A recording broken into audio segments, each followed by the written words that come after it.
Isang pusa na kinutuban sa malagim na sasapitin ng barkong Titanic. Continue watching para malaman mo. Pero bago yan, don't forget to like, follow, or subscribe para lagi kang updated sa mga kwento ng World Stories Tagalog.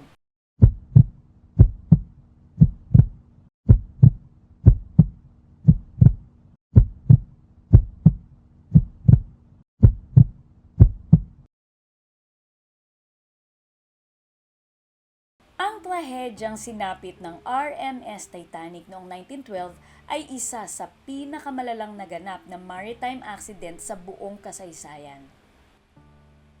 Ang barkong Titanic na pinakamalaking barko na nagawa noong panahong yun ay itinuring na unsinkable dahil sa mga features na meron ito.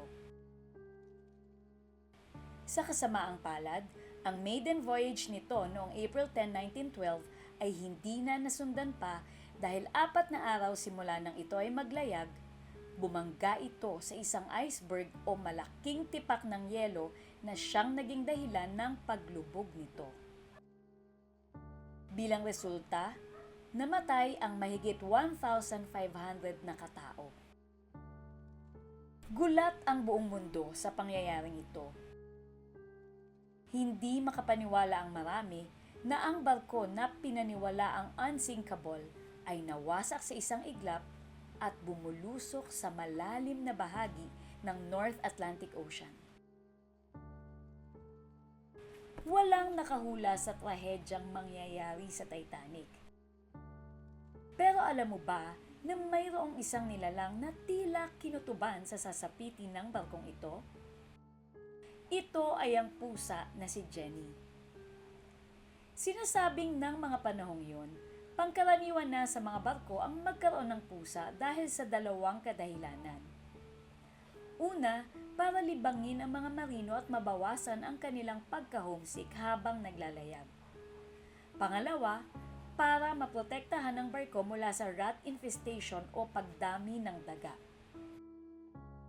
Ang mga daga ay seryosong problema sa mga barko noong panahong yun dahil sinisira nila ang mga lubid, electrical wiring at mga kahoy na bahagi ng barko. Ninangat-ngat rin ng mga daga ang mga kargamento.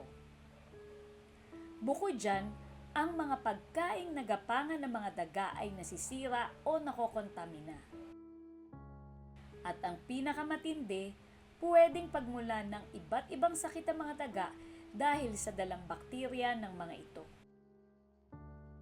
Kaya naman malaking tulong ang pusang gaya ni Jenny sa mga barko. Itinuturing na seryoso ang trabaho nila, kaya naman napakahalaga na mayroong pusa ang bawat barko noon. Kaunting impormasyon lamang ang mahahanap tungkol sa pusang si Jenny. Pero sa mga sumunod na taon matapos lumubog ang barkong Titanic, iba't ibang nakamamanghang mga kwento ang lumitaw tungkol sa pusang ito. Unang inilagay si Jenny sa barkong Olympic, ang sister ship ng Titanic. Matapos ang ilang panahon, inilipat si Jenny sa Titanic para masigurado na makontrol ang pagdami ng populasyon ng mga daga sa nasabing barko. Sinasabing buntis si Jenny nang dumating ito sa Titanic at nanganak ito 1 linggo bago ang maiden voyage ng nasabing barko. Sa gabi, natutulog si Jenny sa tabi ng isang kitchen worker na nagngangalang Jim Mulholland. Si Jim ang tagapag-alaga ni Jenny. Ayon sa memoir ni Violet Jessop, na isang Argentine stewardess at isa sa mga nakaligtas sa paglubog ng Titanic, malapit at malambing si Jenny sa kanyang tagapag-alaga at palaging gusto ng pusa ang atensyon ni Jim. Kasi naman, maganda rin ang pag-aalaga ni Jim kay Jenny. Ginawa niya ito ng maayos na tulugan sa may kusina at sinisiguro ni Jim na palagi itong busog. Ang magandang samahang ito ni na Jim at ng pusang si Jenny ay nabuo sa gitna ng puspusang paghahanda para sa unang paglalayag ng Titanic na tinawag din noon na world's grandest ship. Ngunit, biglang may nagbago. Ilang araw bago ang maiden voyage ng Titanic, ang dating kalmado na si Jenny ay naging balisa. Pagkatapos, Walang kaabog-abog na binitbit ni Jenny isa-isa ang kanyang mga kuting pababa sa gangway, palabas ng Titanic hanggang sa makarating sa lupa. At hindi na ito muling nagbalik pa.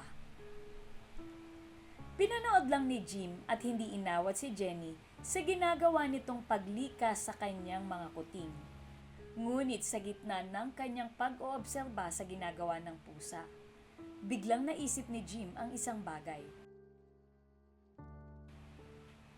May alam si Jenny na hindi alam ng kahit na sino. May nararamdaman ang kanyang alagang pusa na hindi nararamdaman ng iba. Kaya naman mabilis siya na nag-empake ng gamit at tahimik na umalis. Tulad ng kanyang alagang pusa na si Jenny, ay hindi na rin bumalik pa si Jim sa Titanic.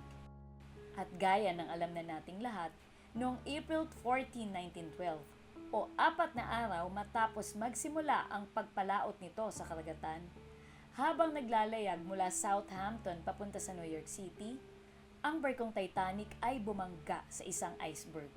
Nahati at unti-unting lumubog ang Titanic at matapos lamang ang 2 hours and 40 minutes ay tuluyan na itong pumailalim sa karagatan ng North Atlantic Ocean.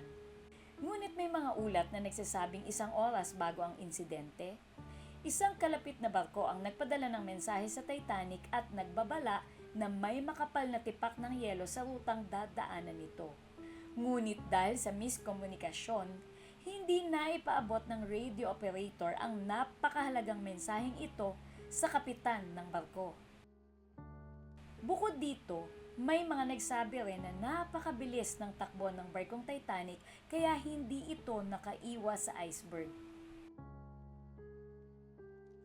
Ano man ang totoong dahilan, dahil sa takot ay nagpanik ang mga pasahero at ang ilan ay nagtalunan sa tubig.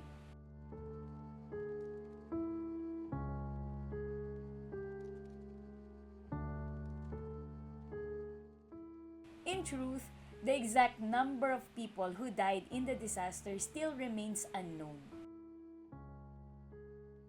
Sinasabing ang trahedyang ito ay maaari sanang naiwasan kung hindi sobra-sobra ang pasaherong nakasakay.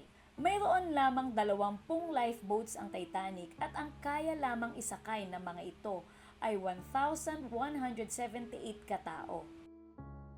This number was significantly less than the total number of people on board the Titanic. As for Jenny the cat, may mga ulat na nagsasabing nasa Titanic pa rin si Jenny at ang kanyang mga kuting nang mangyari ang trahedya. Ngunit kabaliktaran ito sa kwento ni Jim Mulholland nang ito ay interviewin ng isang journalist maraming taon nang lumipas matapos ang trahedya ng Titanic. Sa nasabing interview, pinatotohanan ng nooy matanda na si Jim na si Jenny ay nakalikas 10 ng mga kuting nito ilang araw bago ang maiden voyage ng Titanic. Pinasalamatan rin ni Jim si Jenny dahil ito raw ang nagligtas sa kanya mula sa tiyak na kapahamakan. Dahil ang kutob daw ng nasabing pusa ang siya lamang tanging naging babala sa sasapiting trahedya ng barkong Titanic.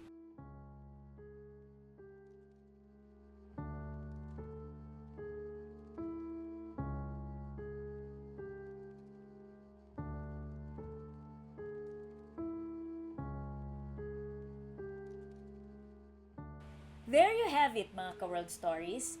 If you like contents like this, show us your appreciation by liking, sharing, and subscribing to our channel or following our page. At kung may request ka na istorya na gusto mong ma-feature sa World Stories Tagalog, type mo lang yan sa comment section at sisikapin naming ma-feature ang request mo. Thank you for watching!